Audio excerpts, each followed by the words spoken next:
Hi friends, சின்ன மருமகள் அடுத்து என்ன நடக்க போகுதுன்றது இந்த ஒரு வீடியோவில் ஒரு குட்டி பிரமோவாக பார்க்கலாம். இங்கே சேது பார்த்தீங்கன்னா தான் குழந்தைக்காரன்ட்டு ஃபீல் பண்ணிட்டு இருக்காங்க. அப்புறமா அந்த கேமராவில் பாட்டி எடுத்துகிட்டு போகிறதெல்லாம் தெரியும். உடனே வந்து அந்த ஆட்டோ எங்கே போகுது ஆட்டோக்காரனை விசாரித்து அந்த பாட்டி எங்கே இறக்கி விட்டாங்களோ அந்த பாட்டி இறக்கி விட்ட இடத்துக்குமே போகிறாங்க.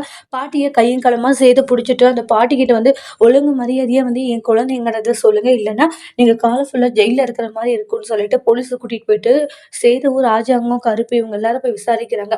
அந்த பாட்டிமா ரொம்ப பயந்து போகுது. இல்ல நான் எதுவும் பண்ணல அப்படின்னு சொல்லுவாங்க. நான் எல்லாமே கேமரால பார்த்தேனே, ஒழுங்கா சொல்ல போறீங்களா இல்லையா அப்படின்னு சொல்லி கேட்குறாங்க. அதுக்கப்புறமா பார்த்தீங்கன்னா ஈஸ்வரி பார்க்குறாங்க. ஈஸ்வரி ஒரு பக்கம் பதட்டத்திலேயே இருக்காங்க.